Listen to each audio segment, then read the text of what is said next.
Thaís, Haddad diz, o ajuste não pode depender de uma pessoa, de um governo. Na semana passada ele disse que não se sente só, mas essa frase indica que ele se sente só sim. Ele se sente só, mas eu acho também que no desafio político que ele assumiu, ele está querendo colocar o poder executivo como sozinho também. Ok. Nessa discussão. Tá.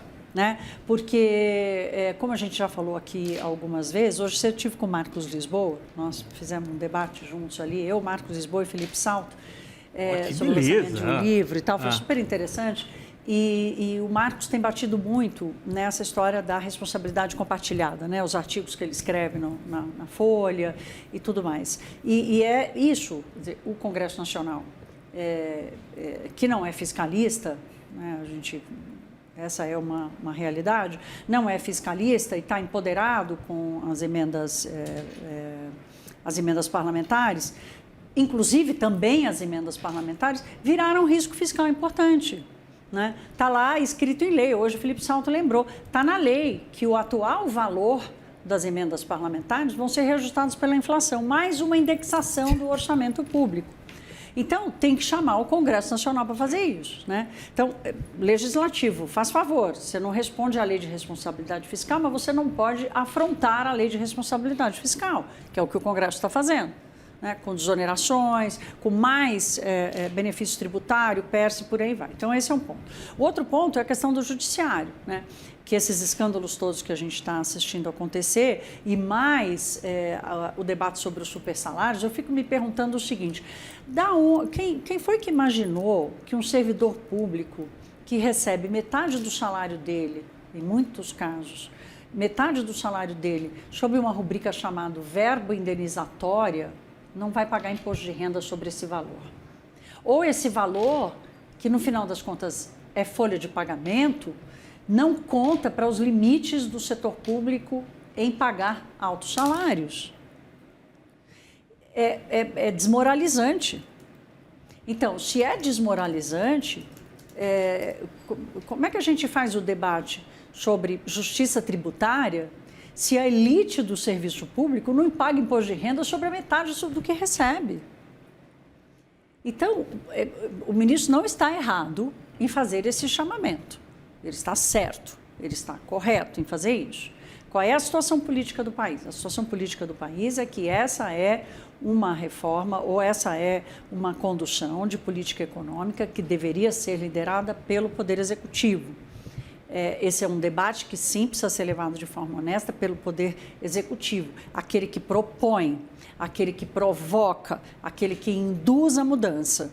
E qual é a indução, qual é a provocação que o governo está fazendo? Não é a do ajuste fiscal. Aí fica difícil, não dá para você promover, você trazer de volta as políticas que inflam as despesas obrigatórias, como o reajuste real do salário mínimo, o piso de saúde e educação e por aí vai. Então, assim, se você não promove o equilíbrio, você perde capital político para provocar os outros, por mais que você esteja certo, porque eu coloquei duas situações aqui que não tem menor cabimento de terem acontecido, das emendas parlamentares e dos supersalários no Poder Judiciário.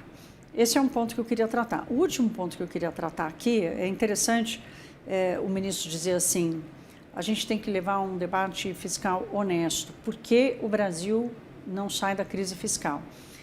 O ministro precisa entender que a origem dessa pergunta começou no porquê o Brasil passou a ter uma crise fiscal. Não foi por causa da pandemia. Sim, porque até 2013, 2014, a gente tinha ótimos números. Vivíamos em superávit primário. Então, assim, o que aconteceu? Quais foram as escolhas? Qual foi a política econômica que foi adotada que fez o Brasil jogar fora o equilíbrio fiscal? Essa é a pergunta que eu deixo. Porque, assim, quer ter um debate honesto? Vamos olhar o que a gente fez de errado, ministro. Porque nós só estamos em crise fiscal há 10 anos porque alguma coisa aconteceu. Não foi uma bomba que caiu no Brasil. Foi a consequência de políticas econômicas adotadas pelo governo desde o final, metade do segundo mandato do Lula, mas especialmente no governo Dilma Rousseff, que jogou fora o equilíbrio fiscal que o Brasil conviveu. dizer, não é à toa que o Lula conseguiu promover o crescimento que ele promoveu, com redução da taxa de juros e tudo, porque havia superávit primário, havia uma expectativa de estabilidade e redução da dívida pública, e por isso o dinheiro podia vir para o Brasil com tranquilidade. Hoje essa expectativa não existe mais. Marcos Lisboa me lembrou hoje que quando foi aprovado o teto de gastos, em 2016, o que aconteceu naquele minuto? O problema fiscal foi resolvido? Não, a gente ia ainda conviver com déficits por mais tempo, porque o buraco era grande. Mas a expectativa jogou a taxa de juros futura lá embaixo. Porque a expectativa sobre o futuro mexe no preço do que eu vou contratar hoje. Então, vamos ter um debate honesto sobre a crise fiscal? Vamos. Primeiro, dizendo para os poderes, olha, vocês têm que contribuir, vocês têm que fazer a sua parte. Não adianta achar que só a gente vai fazer.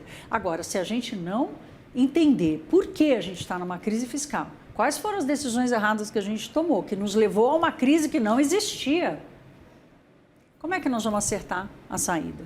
Acho que esse é o debate que fica aqui. Thaís Herédia, é sensacional essa pensata, porque realmente, né, você tem uma quebra de trajetória naquele momento. Exato, quebra de trajetória, é esse o ponto. 13, 14 ali, muda completamente o norte do...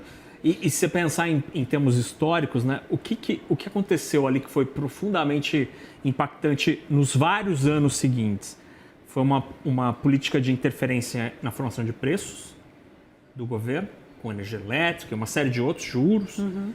E ao câmbio, petróleo. Sim, e ao mesmo petróleo, e ao mesmo tempo uma decisão de iniciar um programa, uma ação absolutamente massiva de concessão de benefícios tributários. Isso. Dobrou no governo Dilma. 500 bilhões de reais foram emitidos em dívida do Tesouro para bancar investimentos via BNDES com uma taxa de juros abaixo da taxa de juros da economia, subsidiadas, que nós vamos pagar por muitos anos ainda, para aumentar a taxa de investimento, e a taxa de investimento caiu. Então, assim, a fórmula deu errada, nos jogou numa crise fiscal. O que a gente não pode repetir que nós já voltamos a fazer hoje? Em outra escala, porque alguns muros foram levantados, mas partes foram derrubadas.